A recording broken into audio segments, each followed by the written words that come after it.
হয়েছে দেখুন রজনীগন্ধা ফুলের গাছ দেখতে সুন্দর লাগছে দেখুন একবার। বিঘার পর বিঘা সারাদিন হেঁটেও আপনারা জায়গাটা ঘুরে দেখা শেষ করতে পারবেন।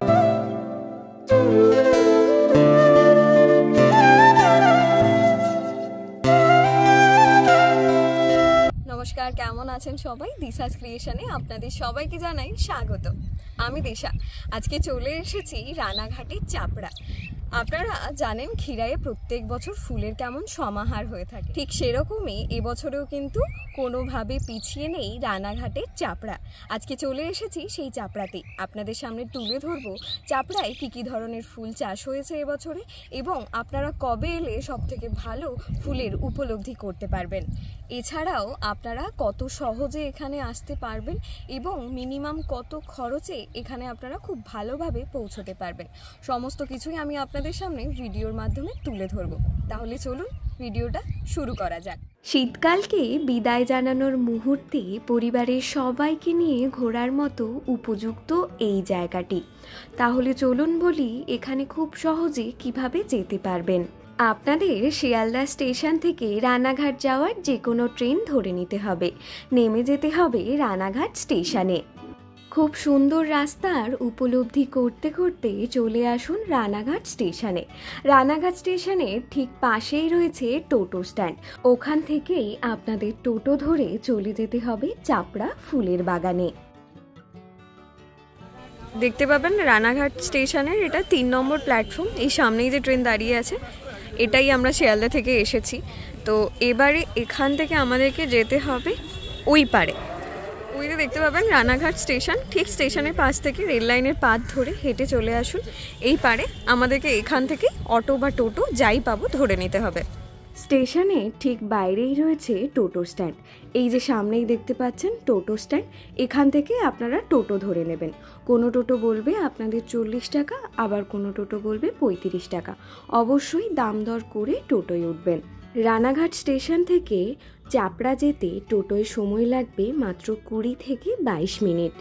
গ্রামের রাস্তা উপলব্ধি করতে করতে একদম চলে আসবেন সেই জায়গায়, হ্যাঁ, চাপড়ার সেই ফুলের বাগান, যেখানে রয়েছে বিঘার পর বিঘা ফুলের বাগান, যা দেখে সারাদিনে আপনারা শেষ করতে পারবেন না। দেখতে দেখতে চলে এলাম চাপড়া সেই ফুলের বাগানে। আপনারা দেখতে পাবেন রাস্তার পাশেই এভাবে ফুল বিক্রি হচ্ছে, আপনারা চাইলে এখান থেকে ফুল কিনে নিতে পারেন।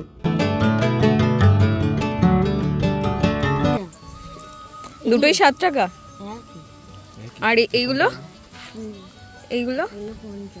50। গোলাপ ফুলের দাম রয়েছে 5 টাকা, চন্দ্রমল্লিকার দাম রয়েছে 7 টাকা এবং সামনে যে ফুলটি দেখতে পাচ্ছেন ওটার দাম রয়েছে মাত্র 20 টাকা। রাস্তার পাশে এভাবে অনেক দোকান আপনারা দেখতে পাবেন, যেখান থেকে আপনাদের মন পছন্দের ফুল কিনে নিতে পারেন। এই ফুল চাষ কতদিন পর্যন্ত হয়? এই চাষটা কতদিন পর্যন্ত হয়? চাষটা অনেক দিনই, তোমার ওই ফাল্গুন মাস। আগের বছরের তুলনায় এই বছরের লোকের সংখ্যা বেশি না? লোক বেশি, তোমার হচ্ছে ফুল কম। এখানে শুধু দেখতে পাবেন পাতাবাহার দূর দূর পর্যন্ত। এই দেখুন,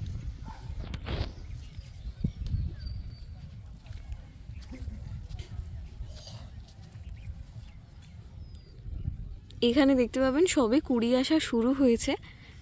এইভাবে পরপর গাছ লাগানো রয়েছে লাইন দিয়ে এবং এখানে ফুল ধরা সবে শুরু হচ্ছে। এখানে কিন্তু বেশ কিছুদিন ফুল থাকবে এখনো, আপনারা আসতে পারেন। জায়গাটা অনেক বড়, বিঘা বিঘা জমি আপনারা দেখতে পাবেন। আর একদম খোলামেলা নিরিবিলি, খুব শান্ত পরিবেশ। পরিবারের সবাইকে নিয়ে এলে খুবই ভালো লাগবে। সামনে দেখুন কত বড় ফুলের বাগান। চলুন আমরা সামনের দিকে যাই। বিভিন্ন ধরনের কালার দেখুন, কি সুন্দর লাগছে দেখতে। তার ঠিক সামনেই রয়েছে সাদা, কালার কম্বিনেশনটা দারুণ লাগছে।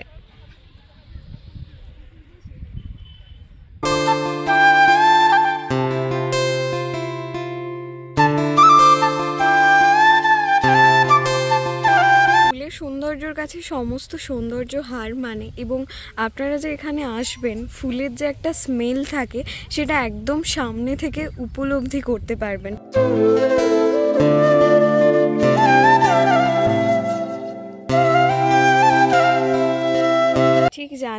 এই ফুলের নামটা কি, তবে দেখে মনে হচ্ছে মিনি চন্দ্রমল্লিকা।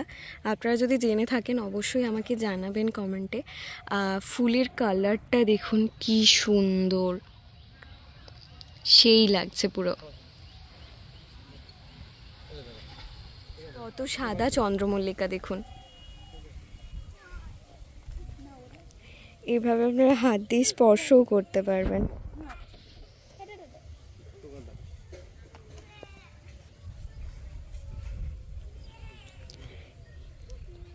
কত সুন্দর লাগছে দেখুন একবার। এগুলো বেশি আছে, এগুলো 5 টাকা পিস, আর যেগুলো পুরোনো সেগুলো 3 টাকা 4 টাকা 2 টাকা। শীতের শুরু থেকে যদি করা যায় তাহলে ইনকাম বেশি হয়। বেশি হয়, প্রথমে বেশি দাম হয়, 12 টাকা 13 টাকা পিস বিক্রি হয়। এখন দাম কমে যায় না, এর মধ্যে 5 জনা পায়, সে খরচা হয়, প্রচুর খরচা হয়। এসব জানি এগুলো সেই মাথায় বাঁধে সেই জিপসি। হ্যাঁ হ্যাঁ, কি নাম এটা?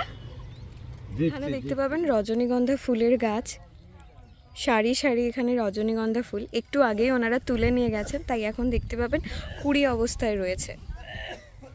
সারি সারি দেখতে পাবেন রজনীগন্ধা।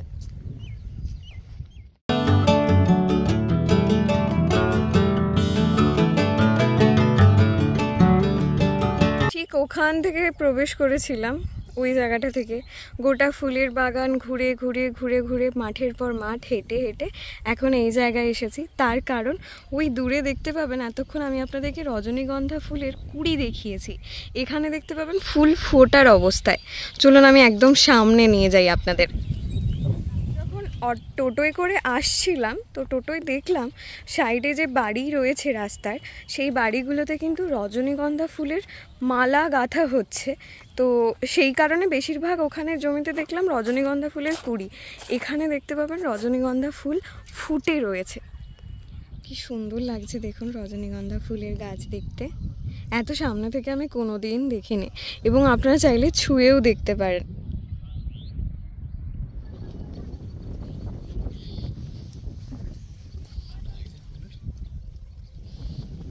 এখানে দেখতে পাবেন জলের ব্যবস্থার জন্য মিনি রয়েছে, দু সাইডে দুটি।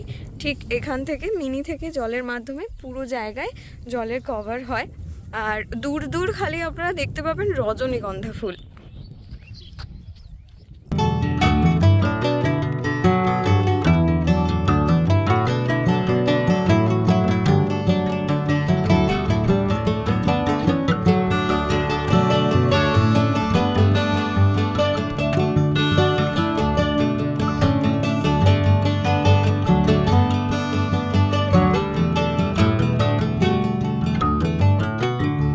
বিঘার পর বিঘা সারাদিন হেঁটেও আপনারা জায়গাটা ঘুরে দেখা শেষ করতে পারবেন না। চলুন আস্তে আস্তে এবারে আমাদেরকে বেরোনোর পথে যাওয়া যাক। এখনও দেখতে পাবেন ফুলের গাছ লাগানো হয়েছে। আপনারা বেশ কিছুদিন পরে এলেও কিন্তু বিভিন্ন ধরনের ফুল আপনারা দেখতে পাবেন। এখানে দেখতে পাবেন সূর্যমুখী ফুল।